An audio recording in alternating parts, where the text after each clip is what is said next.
విజయవంతం సామాజిక సాధికారత అభ్యున్నతికి దోహదం 2 రోజుల్లో ముసాయిదా నివేదిక ఫిబ్రవరి 2న మంత్రివర్గ ఉపసంఘానికి సమీక్షలో సీఎం రేవంత్ రెడ్డి.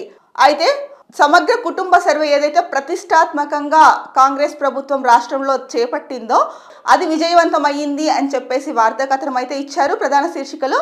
సో దీనిపైన సీఎం రేవంత్ రెడ్డి సమీక్ష సమావేశంలో చెప్పడం జరిగింది. ఇది సామాజిక అభ్యున్నతికి దోహదపడుతుంది అని చెప్పేసి కూడా అన్నారు.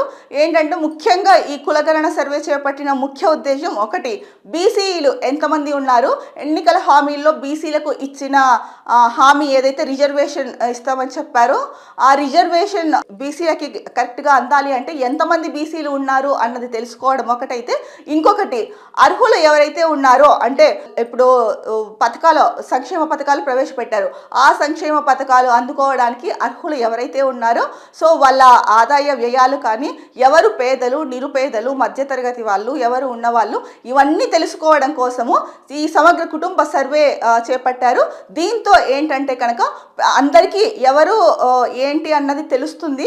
సో దీనివల్ల ఎవరికి పథకాలు అందాలి, ఎవరికి ప్రభుత్వం అండగా నిలబడాలి అంటే సంక్షేమానికి, దీని ద్వారా ఫలితాలు అందరికీ సమానంగా అందుతాయి, సంక్షేమ ఫలాలు అందరికీ అందడం ఒక ఉద్దేశం అయితే, బీసీలో ఎంతమంది ఉన్నారు, సో ఎన్నికల్లో ఇచ్చిన మాట ప్రకారము ఆ హామీ నెరవేర్చడం కోసం బీసీలో ఎంతమంది ఉన్నారు అన్నది కూడా తెలియడానికి ఈ 2 ప్రధాన కారణాలుగా సమగ్ర కుటుంబ సర్వే అయితే జరిగింది. సో అది విజయవంతం అయ్యింది అని చెప్పేసి ఇక్కడ మనం వార్తా కథనం చూస్తున్నాము. రేవంత్ రెడ్డి గారు కూడా సమీక్ష సమావేశంలో ఇదే చెప్పారు. అయితే ఇక్కడ మరో విషయం చూసుకుంటే కనుక అయితే ఫిబ్రవరి 2న మంత్రివర్గ ఉపసంఘానికి అయితే కనుక ఈ నివేదిక పంపిస్తాము అని చెప్పేశారు. 2 రోజుల్లో ముసాయిదా రెడీ అయిపోతుంది. రెడీ అయిపోయిన తర్వాత దీన్ని మంత్రివర్గ ఉపసంఘానికి అందజేస్తామని చెప్పేసి సమీక్ష సమావేశంలో రేవంత్ రెడ్డి చెప్పారు. ఇక్కడ చూసుకుంటే కనుక సో విజయవంతమైందని చెప్పారు. దీంట్లో నోరు విప్పడి కుటుంబాలు 3.50 లక్షలు, ఆస్తుల వివరాలు చెప్పని వారు 10 లక్షలకు పైగా.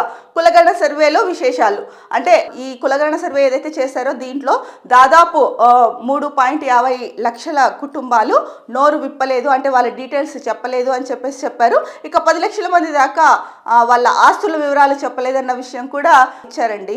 మొత్తానికి ఏదైతే ప్రతిష్టాత్మకంగా తీసుకున్నారో కులగణన సర్వే చేయాలి, తెలంగాణ రాష్ట్రంలో చేసిన కులగణన సర్వే దేశానికి ఆదర్శంగా నిలబడాలి అనేసి చెప్పారు రేవంత్ రెడ్డి. ఆ దిశలో ముందడుగు వేశారు. సో సమగ్ర కుటుంబ సర్వే పూర్తి అయ్యింది, విజయవంతం అయ్యింది అని చెప్పేశారు. ఇక త్వరలో ఫిబ్రవరి 2 అంటే ఎంతో దూరంలో లేదు. సో ఉపసంఘానికి కూడా పంపిస్తామన్నారు.